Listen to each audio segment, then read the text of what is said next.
to benefit Juvenile Diabetes Foundation. And by the way, this gift benefits the Foundation of Metro Detroit. The proceeds to fund the research to find a cure for this disease of which 14 million Americans suffer from it. And of course, the only response to this disease is a cure. Tonight, gang, it's the end of the camp.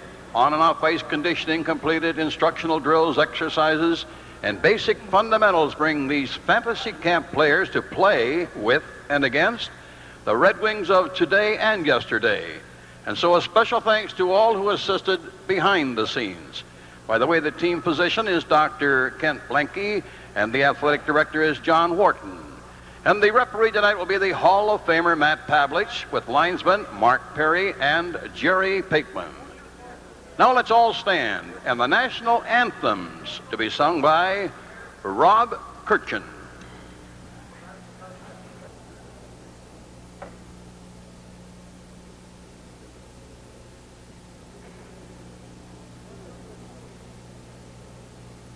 By Sean Magulia and Carol C.J. Olson, both are diabetics. By the way, the funds raised tonight will benefit these children and other diabetics in Michigan and the United States.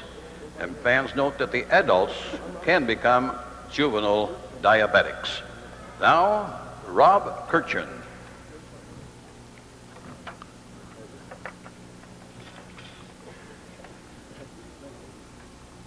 Good rehearsal.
Visiting team tonight, that's the red team.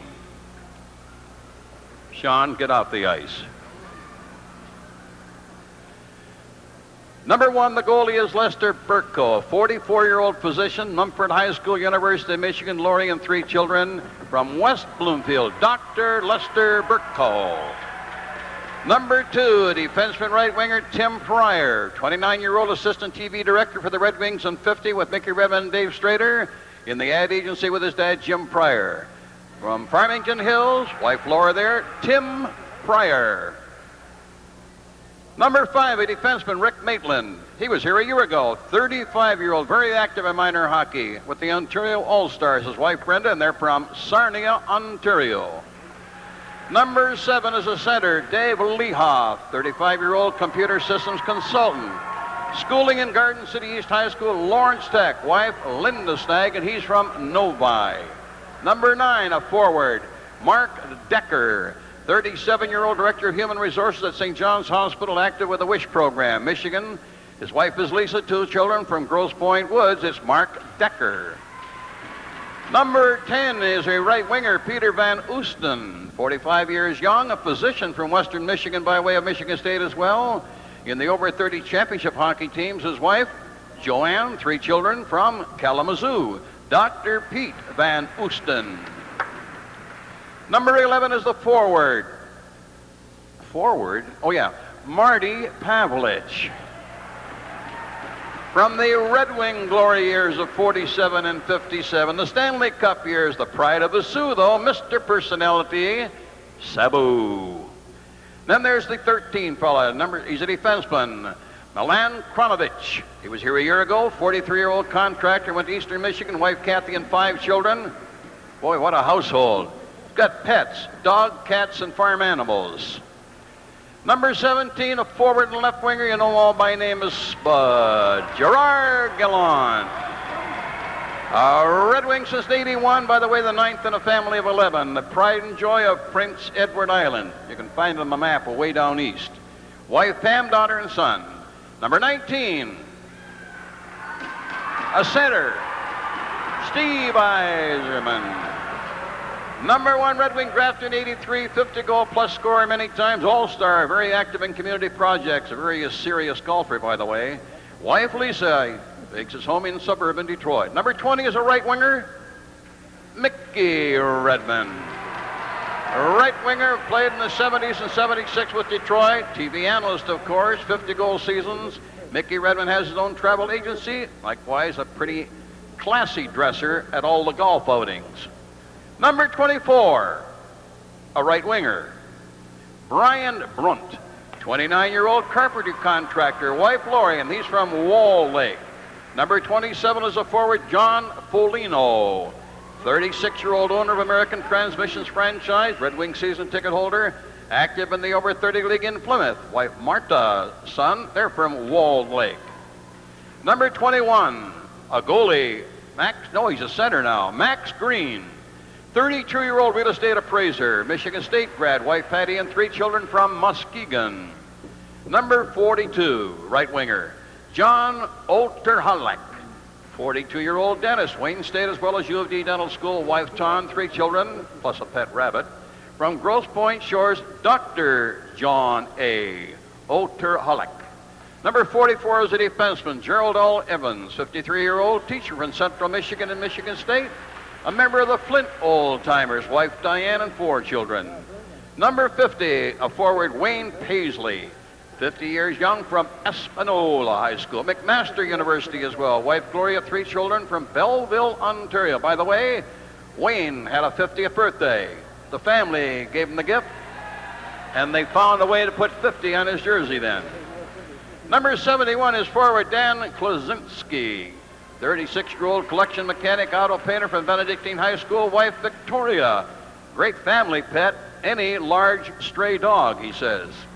And number 92 is left winger Steve Hawkins, occupation TV master control in Canada, pretty good golfer from St. Lawrence College. Wife Marjorie also plays golf. They're all the way from Kingston, Ontario, where, by the way, Lake Ontario meets the St. Lawrence River. As for the coach of the Red team, Dave Lewis by name, the assistant coach of the Red Wings, 6 seasons, 15 seasons in the NHL, over 1,000 games he played there, of course, well remembered for the Stanley Cup eras with the New York Islanders. Dave Lewis. A couple of locker room attendants to work with him, Dominic Mara and Ryan Lewis. Now let's meet the home team. Number 1 is the goalie, Dar Norrington, 38-year-old GM employee, Michigan State, U of M, Flint, member of the Flint Old Timers, and he coaches kids hockey. His wife is Betty, 2 children. He's from Flint. Number 4 is the forward, Bob Overfield, 40-year-old owner of Temperature Control Contract Firm from Wayne State, by the way. Wife Cindy, 2 children. They're from Novi. At center, number 5, Joe Dessinger, 30 years of age, electrical engineer from Flushing Senior High School, Ferris State, in the Greater Flint Hockey Association, from Flushing, Michigan. Number 6 is the left winger, Mark LaFawn, 43-year-old carpenter, by way of Michigan Technological University. Wife Gail, 2 children from West Bloomfield. Number 8, a right winger, Tim Brill, 45 years young, from the Buick City Shopworking Department. Wife Diane, 2 children, Tim and Lori. Number 9 is a forward, Jim Hall, 50-year-old factory worker from Calumet, Michigan. The leading scorer in the Milwaukee Metro League, president of the head varsity coach in high school hockey, and of course his wife Karen and 2 children. Number 10, a center, Alex Del Vecchio, NHL and Michigan Hall of Famer, trophy winner in the NHL, 20 years with the Red Wings, did everything, captain, coach, and general manager. Number 11, wait for the name, Sean Burke. Number 1 drafted in '84, the pride of Sarnia, Ontario, lives with his wife Amanda in the suburbs here, has a hockey school, and he enjoys taking money from anybody in golf. Number 12, the forward is Roy Moore, 42-year-old attorney, Wayne State University and Law School, coaches and umpires children's sports, wife Jill from Grosse Pointe Farms. Number 15 is a left winger, Patrick Schwartz, 42-year-old plumber by profession, Macomb County Community College, wife Karen and 2 children from Dryden, Michigan. Number 16, Richard O. Borgeson, 31-year-old cleaning service owner, Central Michigan, wife Deanne, 4 children. Here's a good one, a full house. The pets include a bobcat, a dog, and a fish. Number 17 is Bill Rand, 46 years young, wife Debbie and 2 children. He went to City College, New York. And by the way, all the way from Boca Raton, Florida, it's Dr. William J. Rand, an eye surgeon. Number 19, defenseman and forward Craig O'Neill, 38-year-old store manager, automotive paint store, winner of several Canadian tournaments and state championships. Wife is Lynn, 3 children. Lynn has 2 E's. The O'Neills have 2 L's. That's the way they spell their name. Now we're down to number 21. I guess he's a goalie and a defenseman, but it looks like he's suited up for something else. 38-year-old engineer Paul Jeffrey Bruckner grew up in Fort Wayne, Indiana, and Chicago, Illinois, and a few years back played against, or with, Gordie Howe's 2 kids. Right now it's wife Cindy and 2 children in attendance. Number 24 for the white team, a defenseman, Bob Probert. 6'3", but his weight was not given. Born in Windsor, resides in Detroit, summer hockey school, often noticed in the penalty box, of course. But he's very active, as we all know, as a spokesman in the campaign against drug and alcohol abuse. Red Wing draft, by the way, in '83. Number 32, netminder. Red Wing draft '86, Tim Chevelday. Well, they tell you he'll be here later. Number 91, defenseman, left winger Robert Mooney. 39-year-old engineer from Andover High School, Western Michigan, wife Rianne, 3 children from Farmington Hills. Number 92, Jerry Paga, 41-year-old vice president of finance, Warren Hoods High School, Central Michigan, active in all the sports, wife Judy, 2 children from Dryden, Michigan.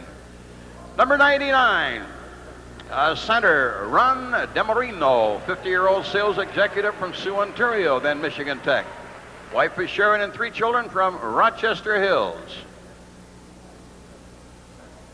And the coach, by the way, is Robert Picard, Red Wings in the 89-90 season. Area resident, has his own sports center, the Bob Picard Shop on Grand River in Farmington. Well, they all show up eventually. Now comes number 7 for the white team. Robert Blake Theodore Lindsay.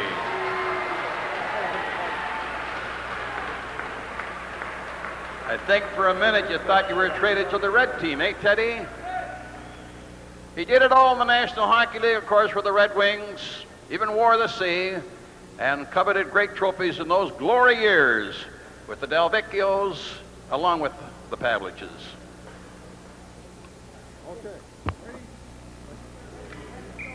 Well, we've announced the referee and the 2 linesmen, so there's only one thing to do. Drop the puck and let's get this thing started. 3 20-minute periods.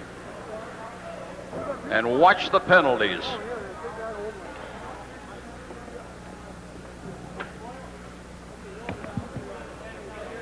Well, I don't know. Nobody said anything to me yet. How's the PA go? How'd the PA go? That's what I'm afraid of. I'm talking to 4 other people.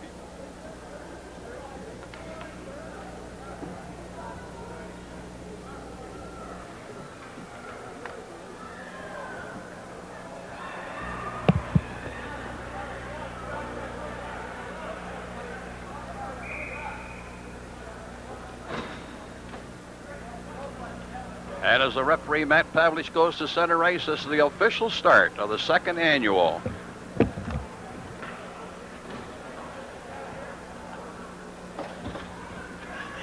I just got hit over the head by Ted Lindsay. To benefit the Juvenile Diabetics Foundation of Metro Detroit, most important game here at the University of Michigan Dearborn Center, with a packed audience in attendance for this 2nd annual get-together.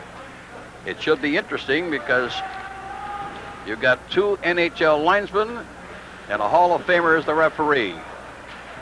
Mark Perry, Jerry Papeman, the linesman, and Matt Pavlich is the referee. We'll try and get your lines as they go by.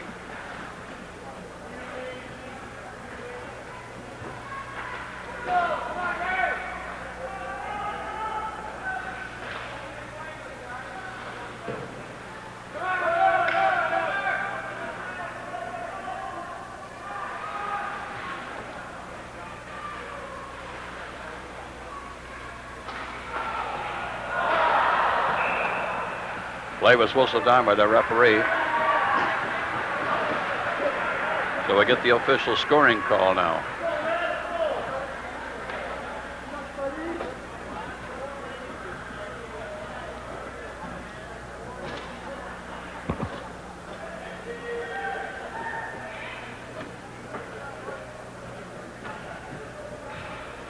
No score. The referee ruled the play had been whistled down, so we get a face-off to the right of the white goalkeeper, Dar Norrington.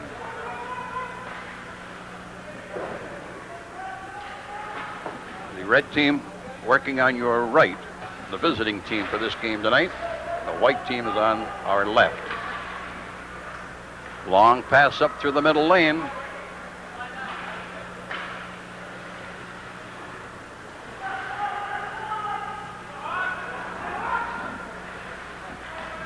Long clearing pass, but it's offside. We have face-off over the blue line. Going to play 3 20-minute periods.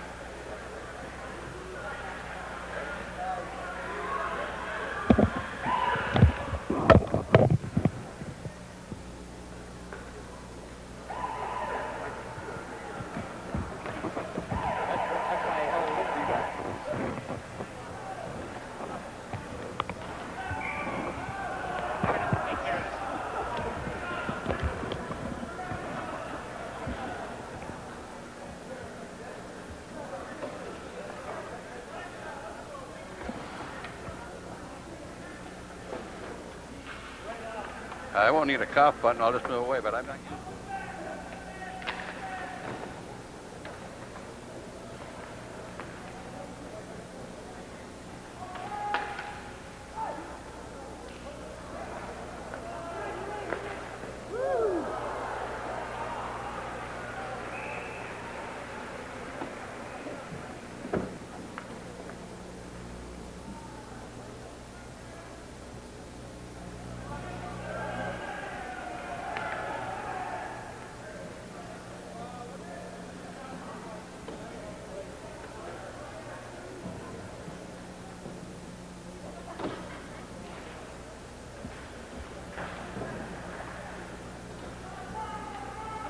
Monitor is loud and clear.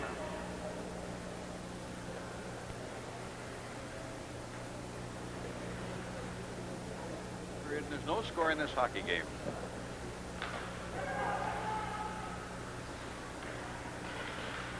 Craig O'Neill is on the defense with Rick Borges at the white line. They're being chased by clearing pass, intercepted in the corner by number 44, Gerald Evans. In goal, it's Dar Norrington in the white team, and in the red jersey is Lester Burkall. Face off in the red team zone, trying to dig the puck behind the net. The red team trying to clear it, failed to get it out. It hit the stick of Jim Paul.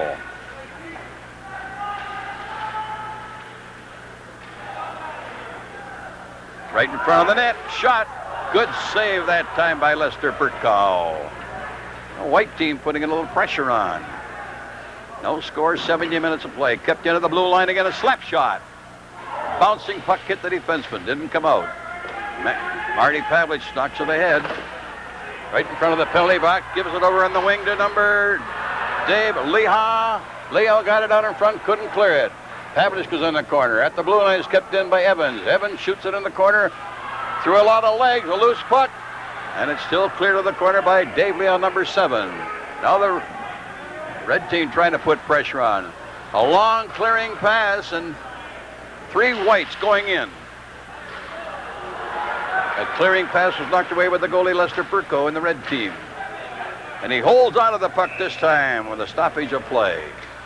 No score, 16 minutes.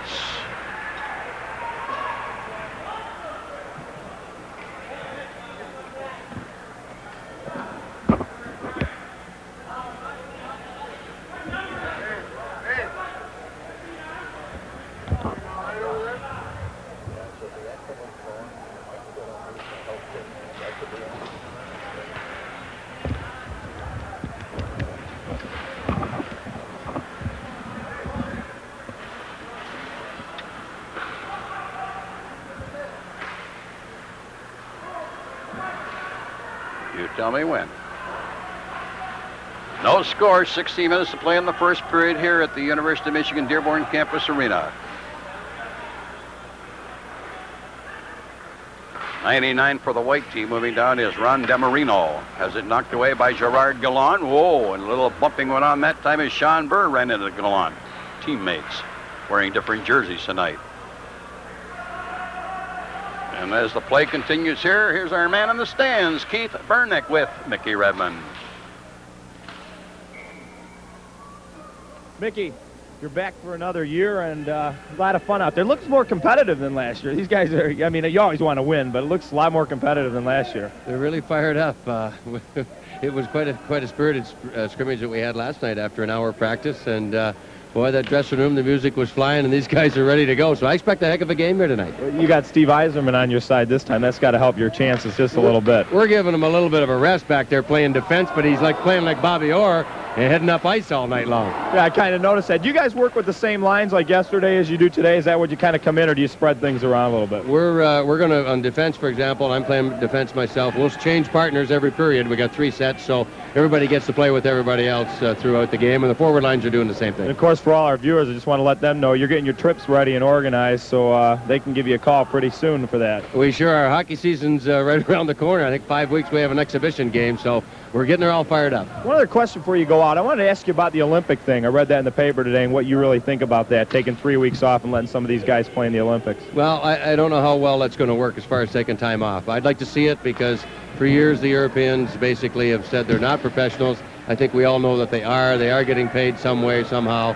And I think our best, both Canada and the United States, should be playing against the world's best. There isn't any question in my mind. Great. Thanks a lot, Mickey. Appreciate it. Good luck. Thank you. Thanks, Keith. Great goal goaltending that time, and the white goalie has to take a little breather there. Dar Norrington was pestered by 3 of the red team.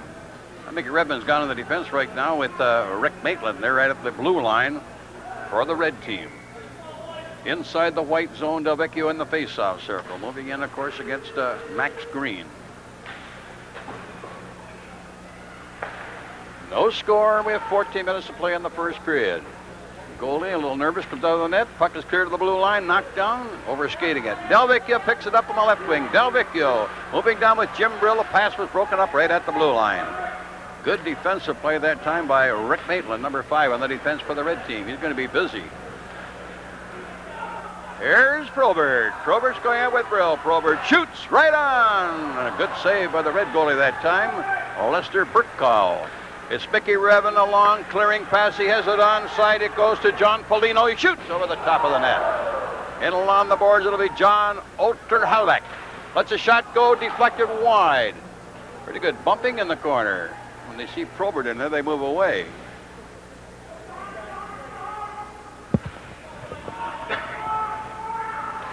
Delvecchio has it poked away inside the blue line. A screen pass. Didn't get through. Loose puck in front, and they score! The red team puts the lead on for the first time. Oh, we have a goal scored at 6:32 in the first period by the 29, 42, and 5. Well, the goal was scored on the red team by number 29, Max Green. Very happy individual from the camp. And an assist will go to number 42, Dr. John Oterhalek, as well as to number 5, Rick Maitland. So the red team, coached by Dave Lewis, with a 1-0 lead.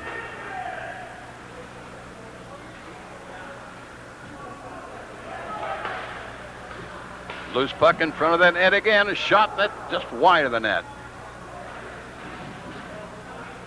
Mac Decker is taken to the boards and off the puck. White team trying to tie the game. Ted Lindsay to center, couldn't control a rolling puck. Puck is cleared off the boards to center too far. Puck is cleared back in again, and Jim Pryor on the defense. Jim Pryor slaps it along the boards, gets it up on the wing. Pass didn't quite get through. Lindsay overskates it, recovers, shoots it off the board, shoots it in along the boards, and ties his man up, as usual. Number 6 on the white team, Mark LaFawn, shoots high.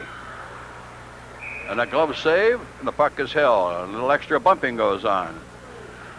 12 minutes and 31 seconds to play in the first period, and the goal was scored by Max Green of the red team. A little background on Max. We can tell you that he goes by the name of Mick, and he's from Muskegon. Referee has his hand in the air. We may have a penalty coming up here, and it'll be a penalty shot. Penalty shots are being awarded on, so this should be interesting.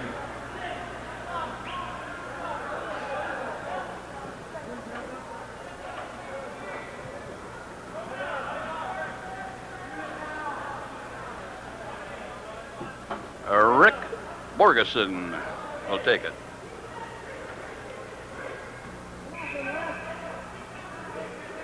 Will he score on Lester Burkow? Will he score or won't he? Put a shot upstairs.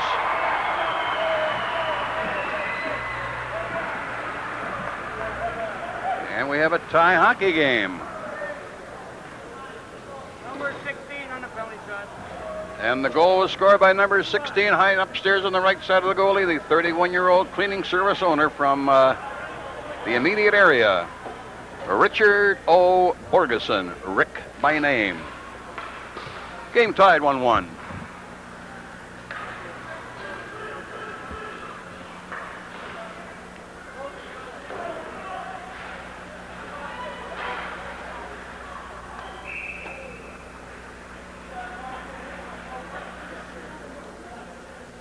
Now we're getting a chance to again go down the players' bench, and it looks like Timmy Pryor is with our man, Keith Bernick. We're here with Tim Pryor. And Tim, is this your first time at the camp? Because we did last year and you weren't here. How are you enjoying it so far? Oh, this is a tremendous time. Something, playing with these guys, being in the room with them is really, really something. I'll tell you, last year we were here, and the level of play is much improved. You guys, the new guys in here, there's 2 returnees. It's unbelievable, and the competition is much more spirited. What did you do all week? What did you learn? Oh, we did a lot of fundamentals that. There's Marty Pavlik's being dumped. We worked a lot of fundamentals that a lot of guys here have since high school. They drop in now or men's leagues. There's no practice, so We went passing drills, stick handling, skating drills, all really helpful stuff I haven't done in a long time. You know, we talked to Dave. We had him on the cable show that I have out there, and he told us that you guys actually do learn a lot about the game. A lot of people think that the fantasy camps is just the idea of going out and rubbing elbows with Steve Yzerman and Probert. You get that also, but he does work you pretty hard. Yeah, and I think part of it is how much you take advantage of it, too. You know, like I play defense, and I asked Dave some specific questions, you know. In this situation, what should you do? And he said, oh, you do this, you know. I didn't know that before, and hopefully it'll improve my game. I guess we'll find out. I'm sure you're looking forward to the banquet tonight. Then you can talk to these guys and find out what it's really like to play in the NHL. Oh, yeah, it should be a lot of fun. Although they've been real approachable in the room and everything, so we've been hanging out with them pretty good since last night, so it's been a lot of fun. Great. Thanks, Tim. Good luck. Thanks a lot. Thanks, Keith. Jim Pryor, of course, goes by the name on Stonewall. Knows Dad real well. Very successful. A long clearing shot that time while we were talking. And Lester Burko has the red light on behind him. And we'll see who gets credit. 11, 21, and 4. Well, as Matt Pavlich has just told us, the goal was scored by number 11, Sean Burr, with an assist to Jeff Bruckner. And the other assist will go to Bob Overfield. So the Whites, the home team, take the 2-1 lead. 10 minutes of play in the first period. Here's Probert over the line. Probert stick handling, trying to go around the defenseman. Still has control. Probert doesn't shoot. Probert trying to get by Redmond. Puts it out in front. Mickey Redmond had it knocked away.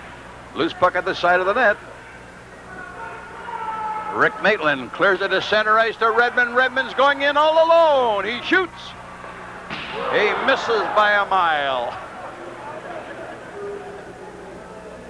I think the goalie was happy, too.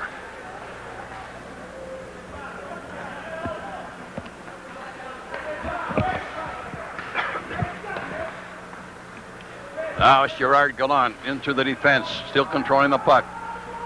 Still has it behind the net. He owns it. Puts run. A good shot by number 10 for the Red team, Peter Van Oosten. Well, we now have a tie hockey game. 2. 10, 17, 5. And on the goal, Peter Van Oosten puts the light on, and the assist goes to Gerard Gallant and number 5, Rick Maitland, the defenseman.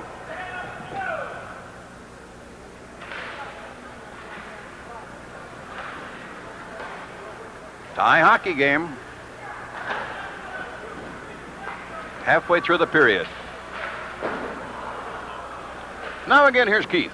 Milan, you returned from last year. You look tired and excited. No, I'm just a little excited. I get to play defense this time with the captain of the Red Wings, Steve Yzerman. It's a real trip. It kind of enables you to take a little more offensive chances when you're back there playing with Steve Yzerman a little bit, huh? No, I just usually give it back to him after he gives it to me. Go for the assist, huh? The assist is fine. I'd rather watch him than try something myself. How was the camp this year? You said it actually was even more enjoyable than last year. In what ways? Tell everybody. I think the pace of the guys is a little bit higher. The skill level is a little bit higher. Seemed the pros came, they picked up the skill level. Everybody's really trying to get a good game going here. I mean, last year was a long time ago, but obviously because it's a fantasy camp, you'll never forget some of these in your life. And I've mentioned it to the other people so far. The game's a lot more intense. It really seems that way. Yeah, the game is a lot quicker today, and I think there's a lot more feistiness out there on the ice. You know, we're really trying hard. I'm sure you'll be back next year, safe to say? Yeah, I think I might be, yeah. Get a goal, all right? Yeah, thank you. All right, Milan. 8 minutes of play in this first period in a 2-2 hockey game. We'll bring you up to date on the goal scorers in just a minute. Pass up the middle to Alex Delvecchio. Brill is on his right side. A drop pass to Brill. Brill shoots. Good save by the goalie. Rebound in the corner. Delvecchio parked in front. Oh, he got turned around and got the defense that time by Paisley of the red team. A little grabbing and holding along the boards. Look like square dancers with the elbow pads up. Pretty spirited contest. They've had 2 days. They had a scrimmage last night. Delvecchio's been out there a long time. Pass over in the wing. Brill couldn't get to it.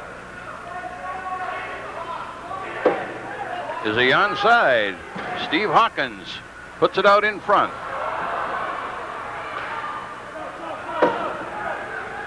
Here's Brill trying to come in. Shoots.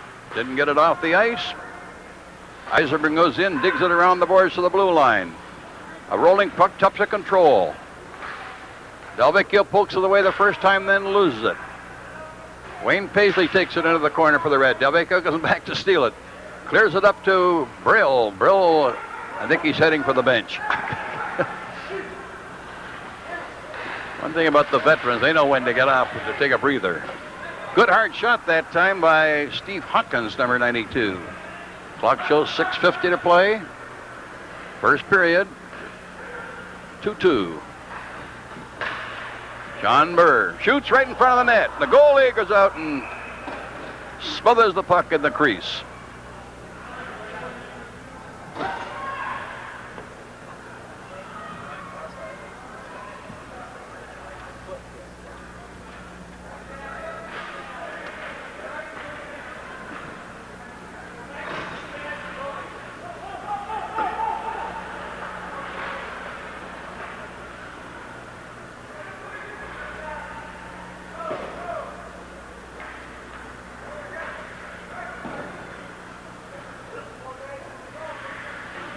Six minutes and 15 seconds left in this, the first period.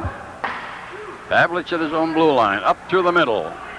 And Lindsay comes back to knock it away. The two number 7s into the corner, Dave Leha and Lindsay. And Lindsay circles the boards, goes along the boards, no helmet, of course, as usual. Lindsay wants the puck. He ties up two players. Well, one way, if you lose the puck, take the first guy wearing the opponent's jersey out of the play. Yzerman's out there now looking for a pass. Doesn't get it. Goes into the corner after it. In behind the net, it'll be number 7, Dave Leah, trying to get it out to Yzerman. Pavlich and Yzerman are out there on the line right now. 2-2 score, 5:30 to play, first period. Charity game for Diabetes. Yzerman checks his man. Who else but Sean Byrne? They both tangle behind the net. Didn't necessarily tie each other up, but they lost control of the puck. 2-2 score.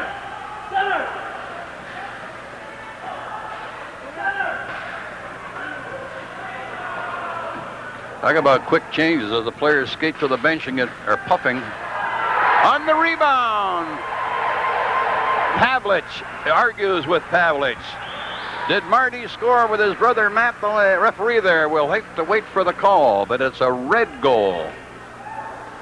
11-7-24. 11-7-24. And according to our information on that Red team,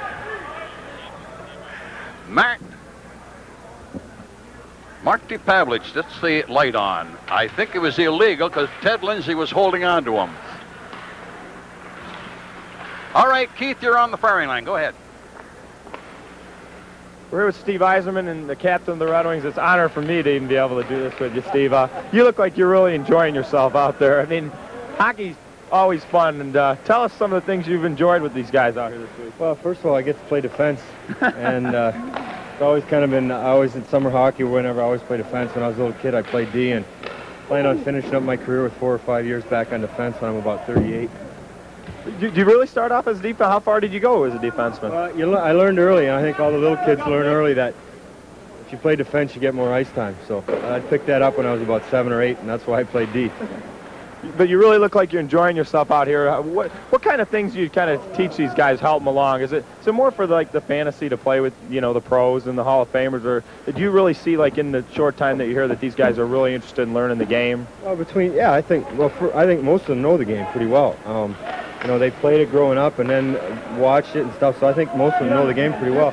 And they're here, everyone's having fun, but you know, there's little things. They play in their leagues and ask them questions, and like to pick, there's some things that they can pick up about playing and that some things that we do and stuff. So they're having a good time, but you know, they're curious as to why we do some of the things we do. I'll tell you what, I noticed the pace picked up. You weren't here last year, so you probably have a lot to do with that. I want to ask you a couple questions about hockey. Of course, you're the Red Wings player rep. This Olympic thing, just read about in the paper. What are your thoughts on the NHL possibly taking 3 weeks off and maybe you representing your country in Atlanta, or not Atlanta, Atlanta's the summer games, but in the 94 games?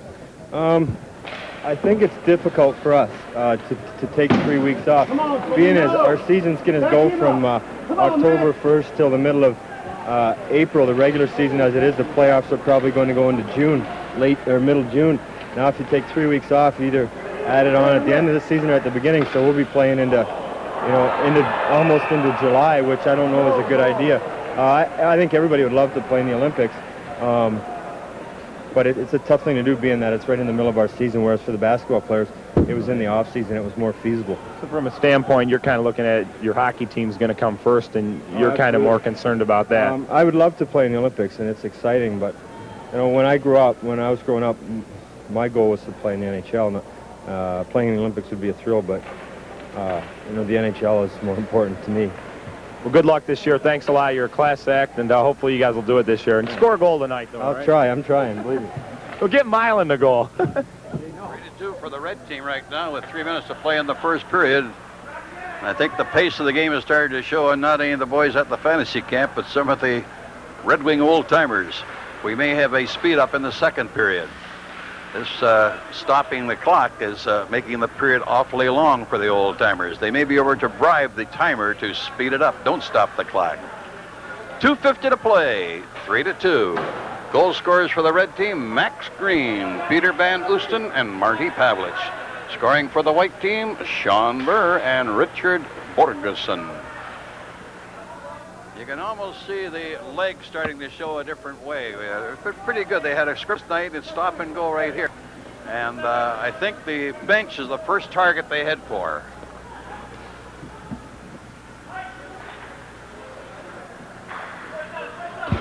Now we got 2 minutes and 15 seconds to play in the first period. The Detroit Red Wings fantasy camp at the university. Here's a long pass on the wing to Mark Decker. Decker gets it out in front. It goes over to the stick of Steve Hawkins, who fired high and wide. Sean Burr in the corner tries to clear it to his teammate. He does. A loose puck kept into the blue by Yzerman. His shot was deflected off the side, intended for a pass to Steve Hawkins, apparently. Yzerman in the red, wearing the 19, playing on defense with Milan Kwanovich. Sean Burr. Loose puck in front. Gerard Gallant picks it up. Gallant waiting for his teammates to move out. Two of the fantasy boys. A pass over the wing, intercepted at the defense by 21 that time, Jeff Brugner. And the clock shows 1:25 to play. First period. 3-2. The visitors, the red team, the team on your right. Yzerman's at the defense. Yzerman knocks it down with a shin pad. Lost it. And a skate save that time by Lester Burko on the nets. Delvecchio trying to get around him. Loose puck, and Yzerman controls it, takes it in along the boards, backhands to the center ice. Sean Burr had his stick up a little high. Gallant keeps skating. Now we're running down that final minute of play at a 3-2 hockey game for the red team. Marty Pavlich shoots. 40 seconds to play. Broken up at center right by Marty Pavlich. Marty Pavlich brings it in over the line. Marty Pavlich has Gallant in front. Marty Pavlich to Gallant. Gallant back to Marty Pavlich. Well, it was fired in by Dave Leah. Now there's two unselfish hockey players. You think there's not a little excitement there? And Dave Leah. 7-11-17. 7-11-17. Has his thrill of the fantasy camp. There's Marty Pavlich on one side. Gerard Gallant is 17, but they give it all the way back to 7. Number 7 who fires it in, Dave Leha. The boy from Novi. 25 seconds to play. The goal was by Leha from Marty Pavlich and, of course, Gerard Gallant. 4-2 for the Reds. 10 seconds to play. Probert's got a man up the center. Got it too far for Bill. The clock will run out before anyone gets another shot. Maitland takes the puck behind his own net, and there is the end of the first period of play. Both teams head for the dressing room, and I think they deserve a well-deserved rest.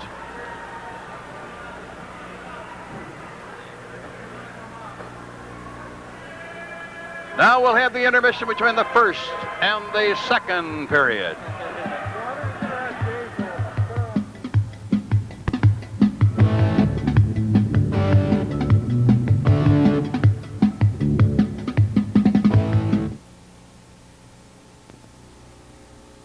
And this is the face-off for the second period of the Red Wings Fantasy Camp. University of Michigan Dearborn. 4-2 for the red team on your left. The red team has 4 goals. There's always one player late coming from the dressing room, so they have to hold up play. Then Klizaniski gets to the players' bench. And here's the face-off with the Hall of Famer NHLer Matt Pavlich dropping the puck. Mickey Redmond dumps it, intercepted. 3 of the Whites, they're down 2 goals, trying to close in. Shot right on the rebound. Mickey Redmond backhands it into the corner. Ted Lindsay gets it, shoots it out into by Redmond. See how far he'll skate. The center ice has the 2 fantasy camp players coming up with them. And Probert starts out for the white team. Probert raises it off the boards. The goalie grabs it and holds on as Probert was cruising in for any possible rebound. Well, the referee let him clear the puck without stopping. Play continues. Second period just underway. And another close call. Probert wants the puck. Has it. Probert, 6'3", backhands it right through the goal crease. Number 6 is Mark Lafond for the white team. Mark Lafond into the corner, takes it behind the net, puts it out in front. And it hit a skate. Gerard Gallant, fancy stick handling. Lindsay knocks it away at the blue line. Lindsay moves it away again from Gallant. Lindsay flips it over on the wing. Ron Demarino, 99, misses the pass. Probert comes cruising in.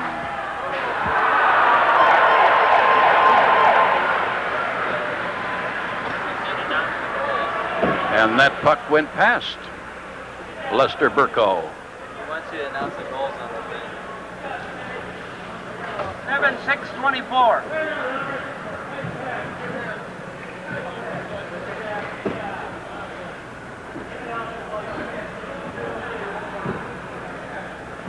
And number 7 is out there. That's Probert with the puck. Lindsay right in front, slaps it in, and the goalie had no chance out of the goal by Ted Lindsay. And that goal was scored by number 7, Ted Lindsay, with an assist to Mark Lafond and 24, Bob Probert.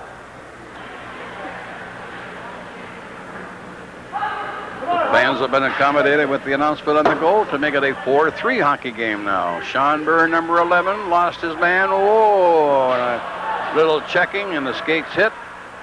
And Jim Paul, number 9, gets up. 18 minutes play in this, the second period. Long rolling puck. Bob Overfield couldn't quite control it as Rick Maitland, number 5, knocks it away. Here comes Jim Paul again. Jim Paul puts it right out in front. The puck just went beyond the reach. Long clearing pass down. The white team go back to get it again. Craig O'Neill to the side of his own net. Doesn't clear it over the blue line. Sean Burr has trouble with it. Bouncing puck in front of the defense. The Whites having trouble. It's Sean Burr moving down the right lane. Sean Burr moving over the line. Takes it to the side of the net. Cuts in front of the goalie. The goalie almost had to hide under the crossbar.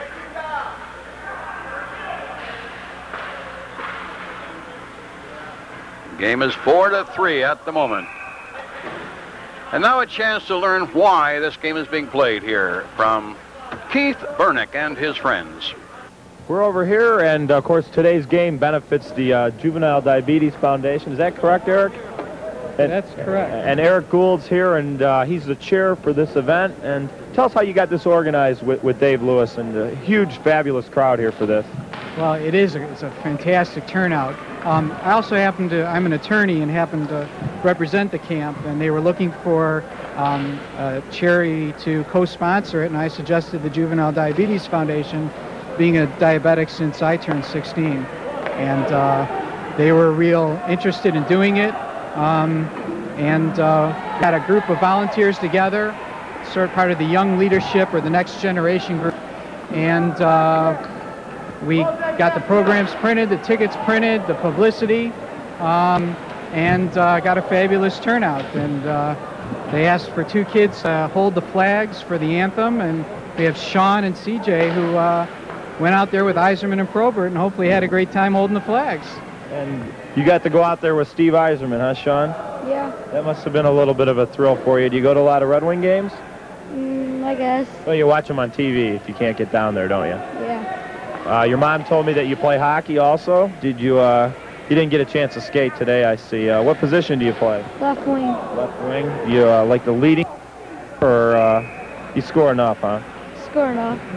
And CJ over here, you got your figure skates on today. Did you do a couple pirouettes out there for the? No. No, you just carried out the flag, huh? You see all the big crowd here today? They're all here on behalf of you guys and your foundation, and all the money's going to a real good cause. How old are you? 8. 8. How long have you been figure skating? 2 years. 2 years, huh? So you got a goal to make the Olympics someday? Do you watch that on TV? Yeah.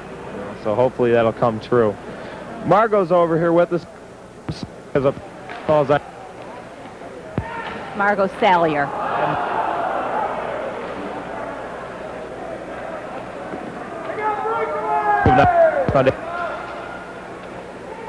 Here, thrilled with the crowd here. No monitor, but here's the action continuing.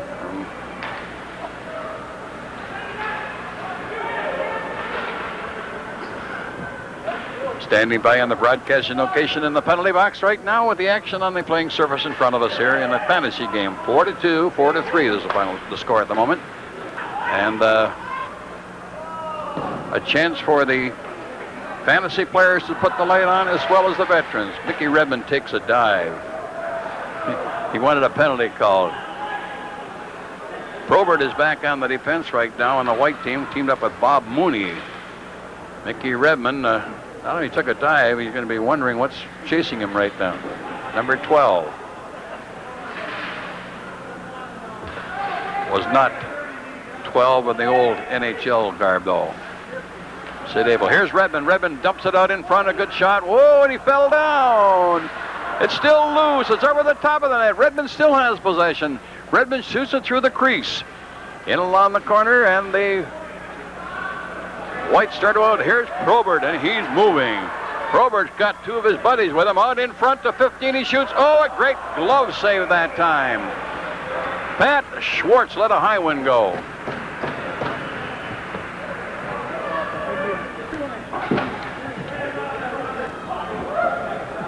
Good save by Lester Burkow, the goalie that time.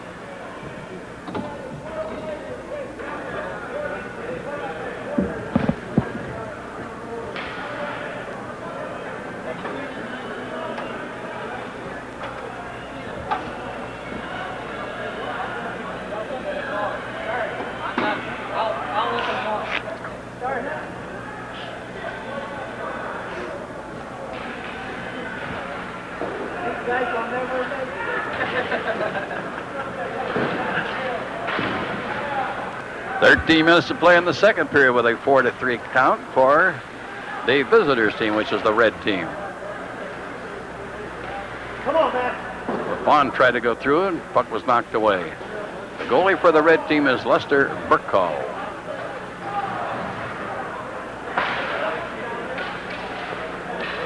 Dr. Lester Burkall. Lindsay. Up to 92, Jerry Paga. In front of the net, waiting for the pass was Mark Lafond. It never came through. Shot from the blue line was a little off target.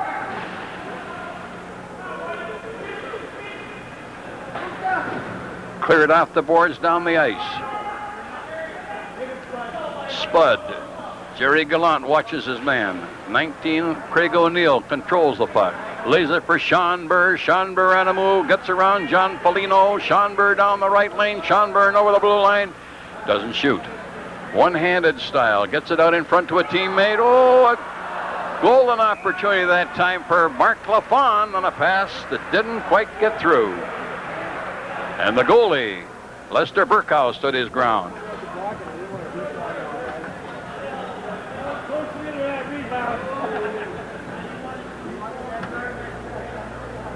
A little conversation with Lester Burkow, now the goalie.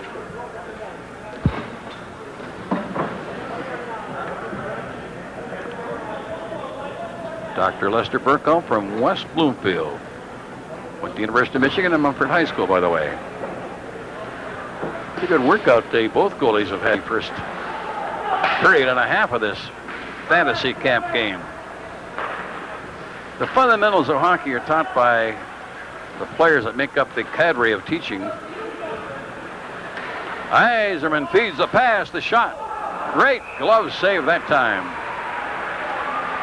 92, Steve Hawkins got the pass from Steve Yzerman. That had to be a throw in itself. And Steve Hawkins let a good shot go that the goalie, Dar Norrington, handled. The boy from Flint, known as Wiener.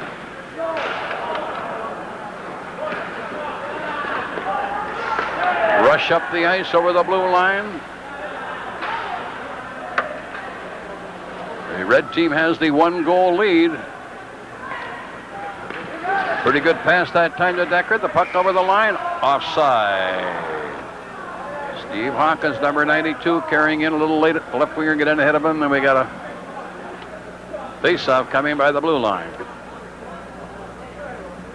Talk about conditioning for any sport. Consider the age of some of these fellows that are participating in the fantasy camp last year and again this year. They go through the off-ice conditioning like the pros. They're well taught by the athletic therapists. And out here they get a few bumps, and that's the thing that they enjoy. 99, what a number to have. Ron DeMarino. Goalie fumbled, but he makes the save, and a pileup continues in front of the net. Dar Norrington had a little trouble getting his glove on the loose puck that time. And the clock shows a little over 10 minutes still to play in the second period.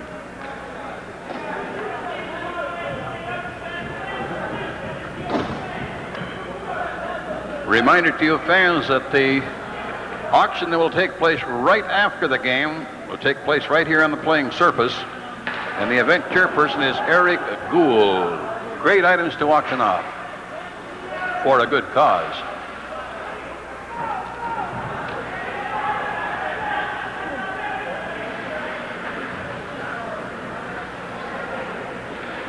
Dalvecchio had his stick lifted that time, unceremoniously. Probert and Dalvecchio, behind Dalvecchio. Probert goes to center ice, brings it back in again, shoots right on. Good save by the goalie, Dr. Burkow. Pavlich gets drumped right in front of the net. The play has been whistled down, and Matt Pavlich will call a penalty on someone for tripping his brother, Monty Pavlich.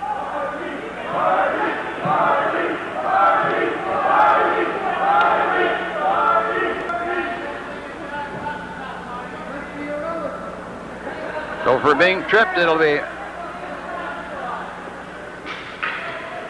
Marty Pavlich gets the penalty shot from his brother, the referee. Will he make it? Will he make it? Will he make it? Will he make it?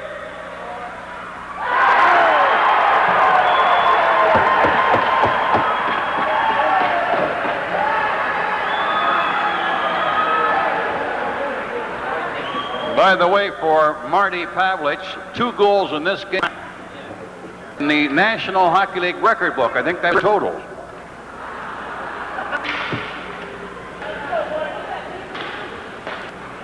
We got up to 3 game. Marty Pavlich with 2 goals.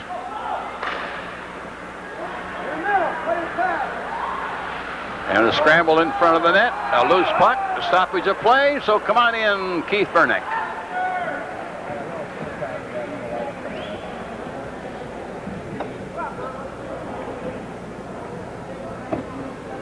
We're here with Ron DeMarino, and Ron, this has to be a big thrill for you here.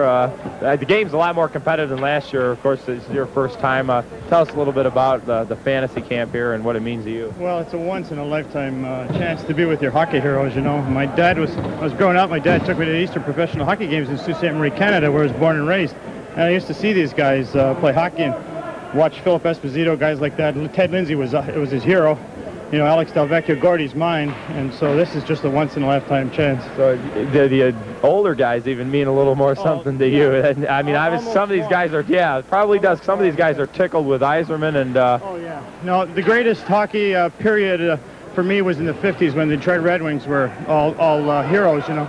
And so I revere back to that time. This is just fabulous hockey here. So let me ask you this question. So you're probably one of those guys who believes that Gordie Howe played in this era today, he'd be better than Wayne Gretzky. Oh, there's two eras. There's the Gordie Howe era and then the modern era, and of course Wayne Gretzky is the greatest in the modern era. So there's two hockey heroes in this century, and that's them. You don't fall to that argument then. You say they're both good. They're both great. Tell us a little about what you did during the camp.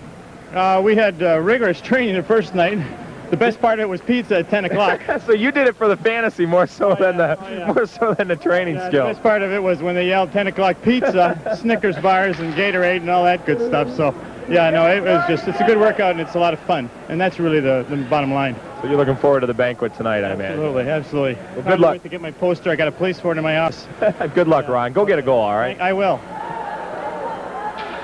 Very well done, Keith. And, of course, that individual wearing that fantasy jersey, a very proud 99, Ron DeMarino, from Sioux, Ontario, where the Red Wings used to train back in the late 40s and 50s. And that's when they won all those Stanley Cups and Prince of Wales championships.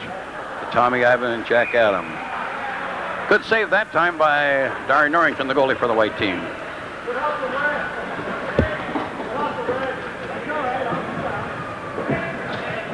I think the players of the fantasy camp not only enjoy the scrimmage they had last night, but this game-like condition event here tonight with the present and past NHL players in attendance and their fans and family and the sellout crowd here at the building in Dearborn must bring back great memories to last for many, many years. I can always say I didn't get a chance to check them, but I at least was in the same room when we dressed together. And we have 7 minutes to play in the second period. The red team ahead, 5-3.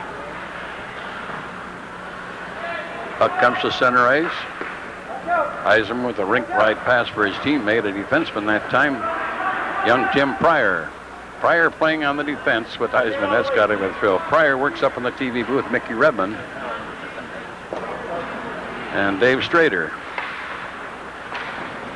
And Pryor, of course, is seen around town in our community doing some stand-up comedy acts. His proud dad, Jimmy, is in attendance of this game.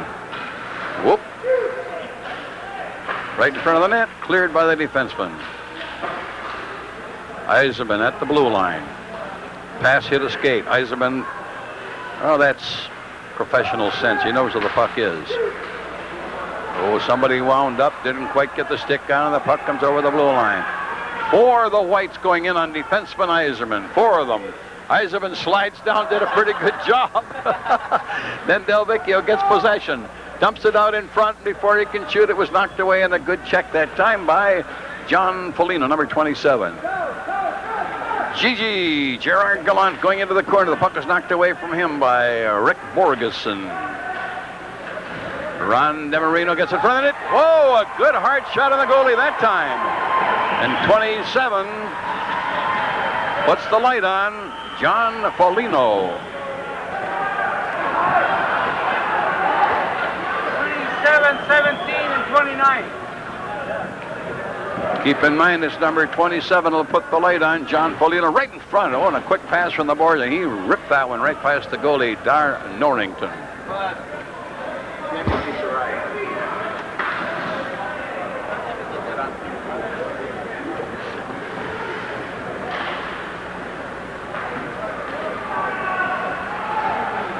So it's a 6-3 game now for the red team. John Foligno from Wall Lake putting the light on that time. There's a loose puck. Players skating out, stepping out. The goalie gets it. And number 5 tried to whack it in, Joe Dessinger, but the goalie, Lester Burkow, kicked it away. 5 minutes to play. Second period, fantasy camp. Pass out front. 6-3 for red team. And Probert starts down the ice. He's got a teammate with him. Dessinger.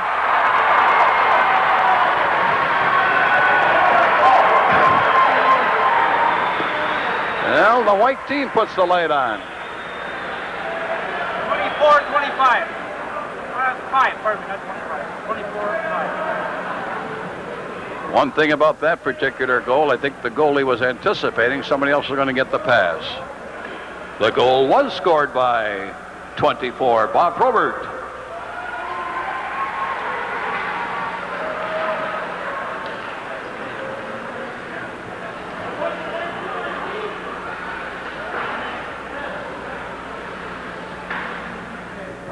Getting the assist on that goal was Joe Dessinger from Flushing, Michigan.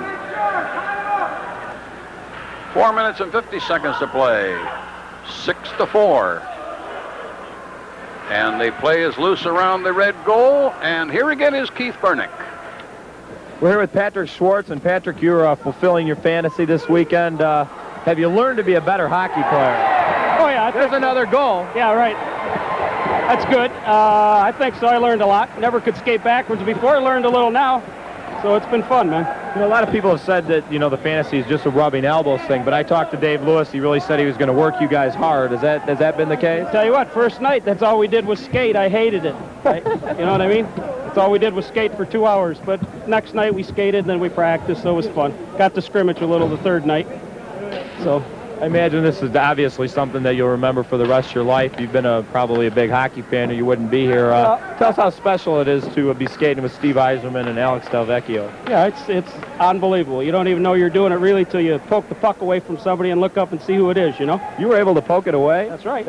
First one from Yzerman and back the net, and I'll remember it. And I don't know what this is going to be, but I thank my wife. That's who got this for me, and it's tremendous. Well, you're going to get a copy of the tape, so you just thanked her via the TV, so surprise her there. Get a goal, all right? Knock it off Yzerman's stick and break in. I want one, believe me. All right, we'll see you. Thanks.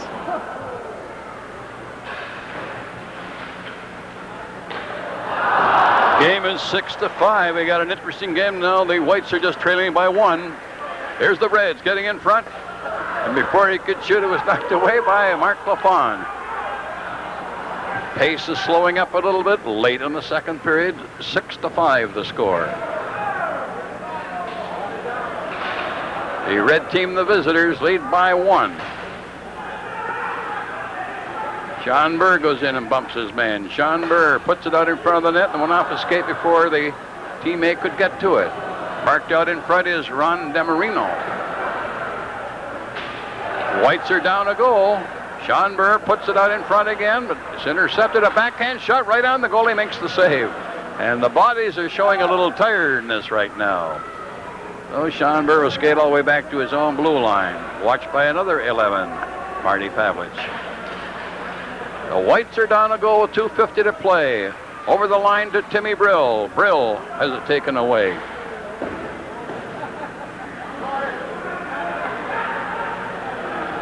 Sean Burr gets it over the line, doesn't get it over the line, but does a little tackling, and he didn't see the penalty. So Sean Burr got away with a bear hug right in front of the referee, Matt Pavlich. And 2 minutes and 25 seconds to play. I guess that's not in the rule book. The Whites are down a goal. They're putting pressure on here late in the period. 2 minutes and 15 seconds in the period left. 6-5. Hey! Lindsay's on the ice for the white team out there. Now he's off the ice. Too many men on the ice. Jerry Papen sent him off. Oh, the goalie came out and did a pretty good body check himself that time. Dar Norrington. And 1 minute and 40 seconds left to play. Bouncing puck goes wide of the goalie. Dr. Lester Burkow. A rolling puck to center. Picking it up in stride. Carrying it over the line. Moving in is Dave Leon. Does not get the shot away. Dave Leon came close. The Whites are down that 1 goal. Schwartz has it at center ice. A clearing pass on the far side. Couldn't quite get to his man that time. Jeff Rugner. Collision. Two players on the same team behind the net. And Gerard Gallant ends up with it. Backhands it to center. Onside. Oh, is it onside or isn't it? Well, Dan Klaczynski went in with a backhander, went wide. And the clock shows less than a minute to play in the second period, 6-5. We've been advised that Steve Shovelday is here in the building, was delayed getting here. So in all possibilities, we'll be seeing Chevy in the third period of this game. Tim Shovelday, the Red Wing young netminder from Melville, Saskatchewan. Good poke check by Probert. Probert shoots. Whoa, what a save by the goalie. I'll tell you, Darry Norrington will love that on his videotape for a long time. Probert winds up and takes the shot, and there's the fellow that made the save.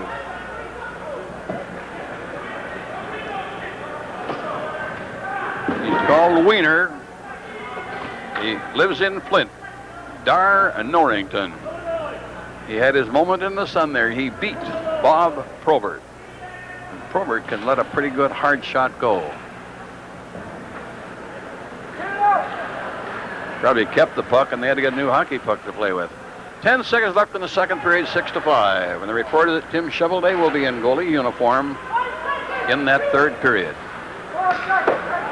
Delvecchio tried to steal it. The Wings are... There's the siren, the horn to end. The Whites were putting pressure on again. Well, we've gone through 40 minutes of up and down hockey, and the pace is starting to show, but the Fantasy Camp boys are enjoying it. And as we said before, the visiting team, the Red 6.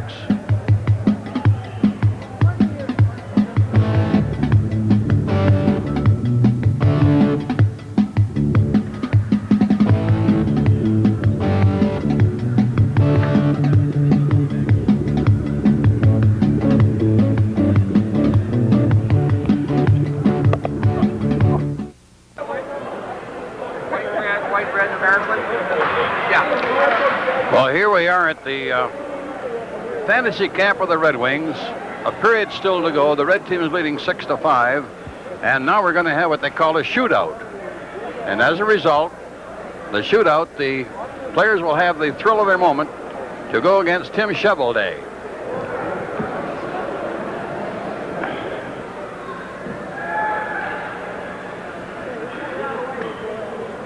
We're going to try to call the players as best we can. And they're all going to have their moment in the sun, as they say, to try to beat Tim Shovelday. I can't see them here. What we'll do is numerically. So we'll start with White, Bob Overfield first, and then go to Tim Pryor. So announce his name right now. Move. He's got a seat. It's your White team that's screwing up again.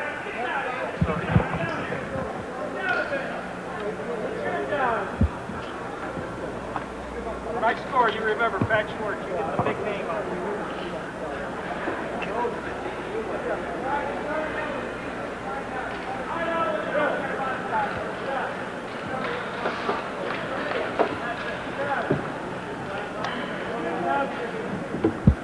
Now for the shootout, we'll start with the White team first, number 4, Bob Overfield.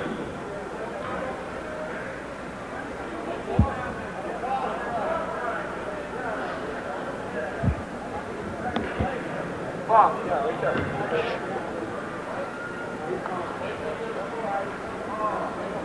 Let's go. Let's get this thing moving.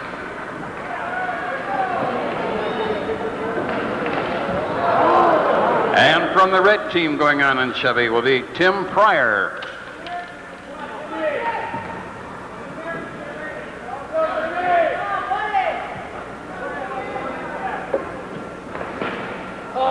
Stick save.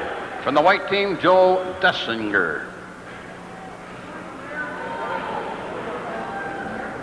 Joe, come with you.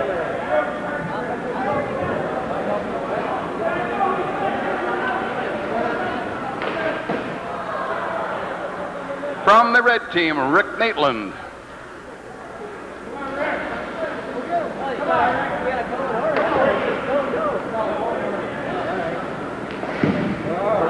Right at the pads.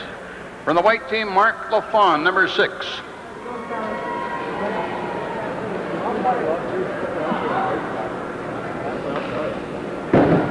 little wide. From the red team, number 7, Dave Leha.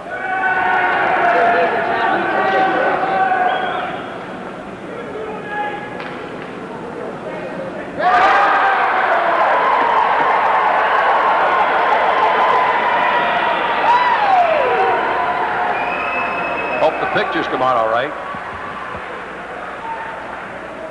From the white team, Tim Brill. Tom Brill cream, unrolling, baby.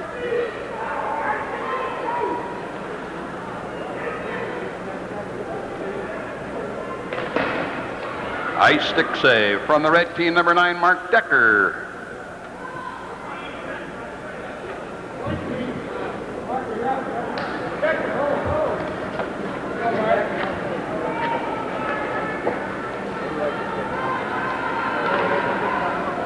High on the right side. From the white team, number 9, Jim Paul.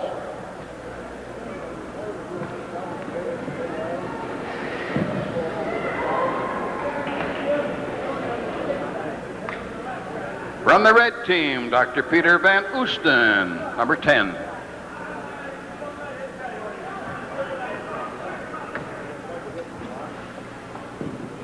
Right at the goalie going down. Number 12 from the white team, Roy Moore.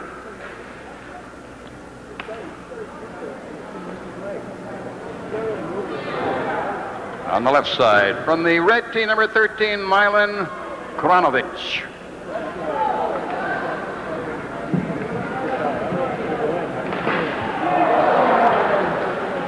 Tried to pull him. Number 15 for the white team, Patrick Schwartz.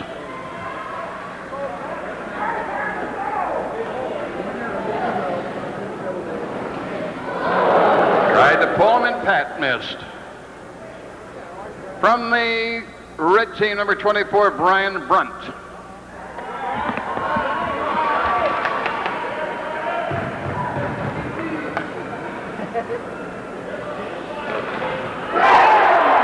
Over the left shoulder. From the white team, number 16, Rick Borgeson.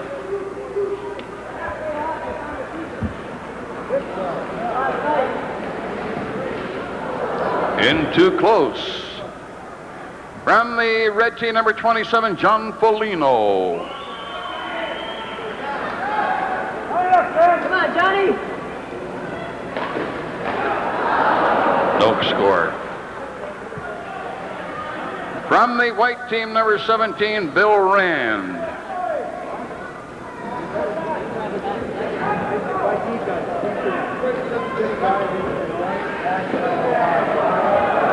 Batted down glove save. From the red team, number 29, Max Green. Come on, Showtime.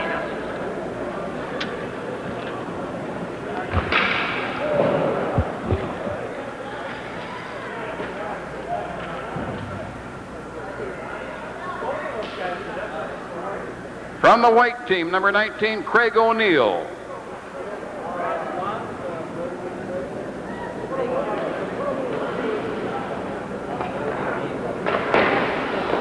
Right at the goalie.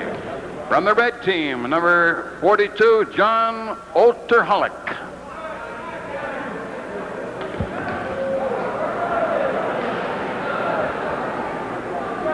The little disc there, that's it.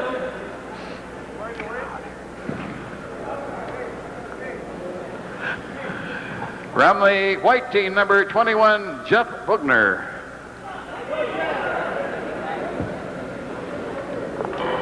Everything all right over there, or everything all left? Hey? From the red team, 44, Gerald Evans. Don't trip.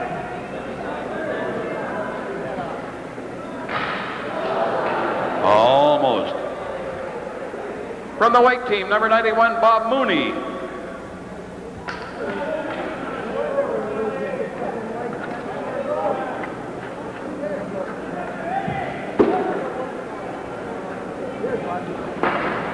Stick save. From the red team, number 50, Wayne Paisley.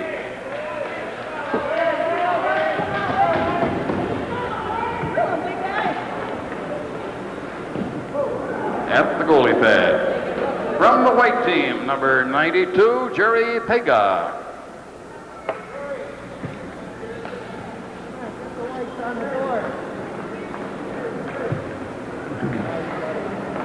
The left pad.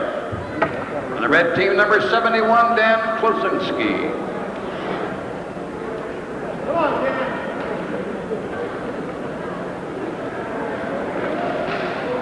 Tried. From the white team, number 99, Ron DeMarino. Okay, Ron, let's go. High and wide. From the red team, number 92, Steve Hawkins. Okay, Hawk, let's go. Upstairs on the right.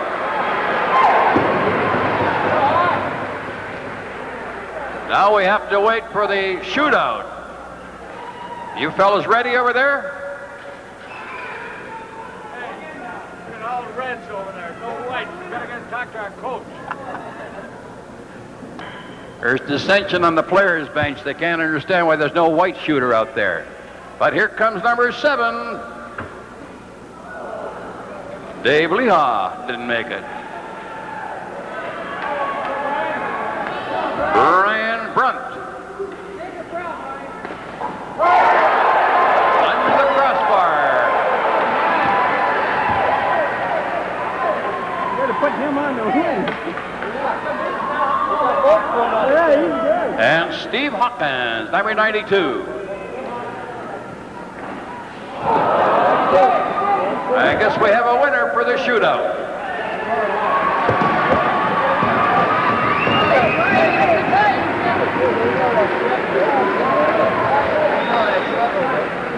Boy,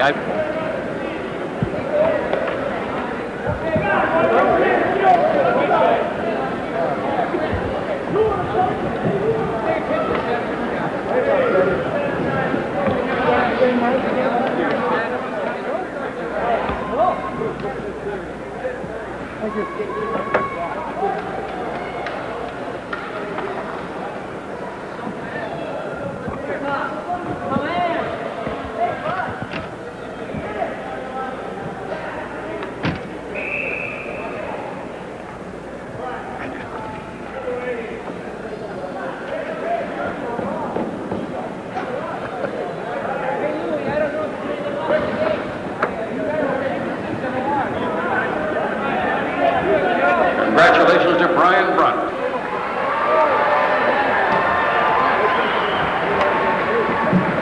Wall Lake.